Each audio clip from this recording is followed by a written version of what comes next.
the scepter has departed and Messiah was supposed to come. So the rabbis are saying it already happened, number one. When did this thing happen? When did the Sanhedrin, particularly, lose the power of life and death? Which is linked in their own writings that this is the time Messiah had to come. Well, we know. The scepter, the Talmud gives the answer. It gives the year. Sanhedrin, it's amazing that God has the Sanhedrin, which were the ones who judged him as not being the Messiah, proving that he is. Sanhedrin 41a. It has been taught. The Sanhedrin was exiled and they took up their residence in another place, and they no longer were able to try cases of capital punishment. The power of pronouncing capital punishment was taken away. When did it happen? It is written. This is it, because this is what it is identified by the rabbis as the scepter gone from Judah. The Sanhedrin said the scepter is gone from Judah, and Messiah has had to come, but he didn't come. It goes on to say, from the book of Sanhedrin, this happened 40 years before the destruction of the temple. 70 AD destruction minus 40 years equals 30 AD.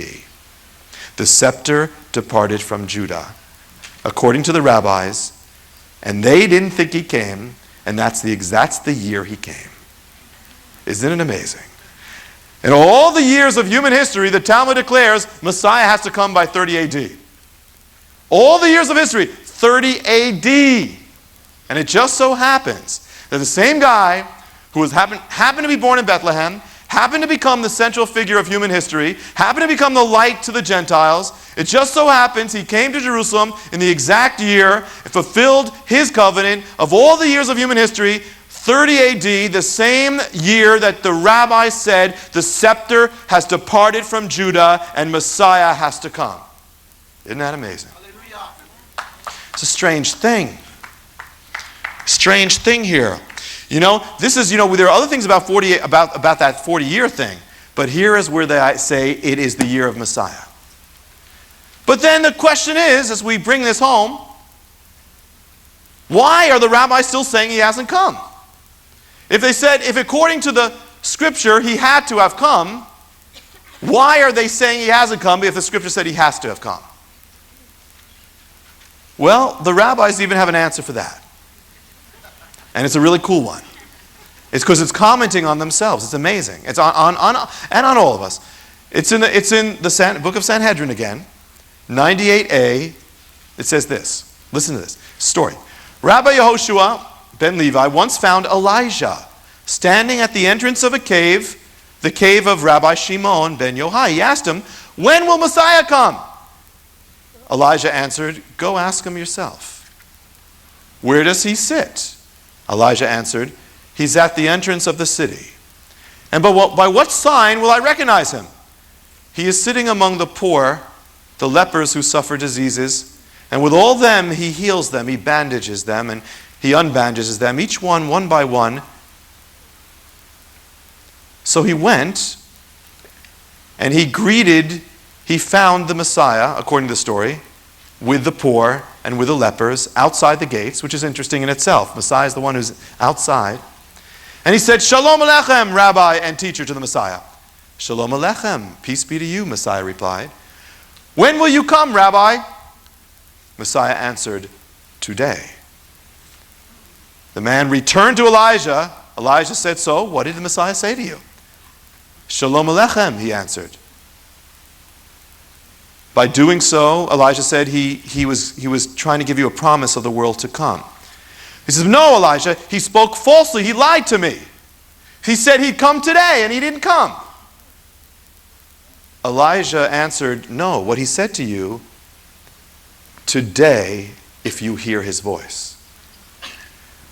The scripture that was quoted from the Old Testament says, "Today, if you hear his voice." When does Messiah come? Today, if you hear his voice. When does he not come? Today, if you don't hear his voice. The rabbis are teaching a very important thing for all of us. Messiah has come. Yet, it's just like he hasn't come if you don't hear his voice. If you don't hear his voice, you live a Messiah-less life. The rabbis, here they have it. It's all in their book. It's amazing. It's all there. It's all there if you hear it. It's there. They have the date. They have the year. They have the whole thing all there. They have what he's going to be like. And yet they say, it's failed. Messiah didn't come. 2,000 years they've been living without a shepherd to protect them. And so the point, a very profound thing, if you do not hear Messiah's voice, then you'll live as if he hasn't come. Even if you don't hear, it'll just be as if he never came for you. So it says, don't harden your heart. In the book of Hebrews, it quotes the same thing. The book of Hebrews says, today, if you hear his voice, don't harden your heart. If you open your heart, Messiah will be there for you.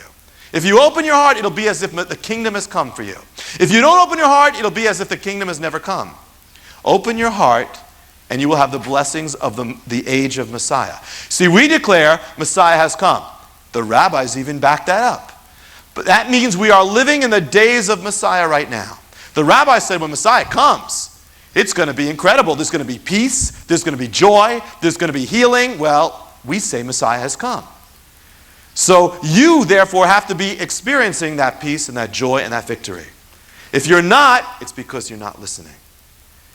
It says, when does Messiah come? Well, to unbelievers. If you hear his voice, he'll come into your life. But it's not speaking to unbelievers. It's speaking to believers. Because too often, we don't really hear. We hear for a second, but we don't let it soak in. We don't really hear it.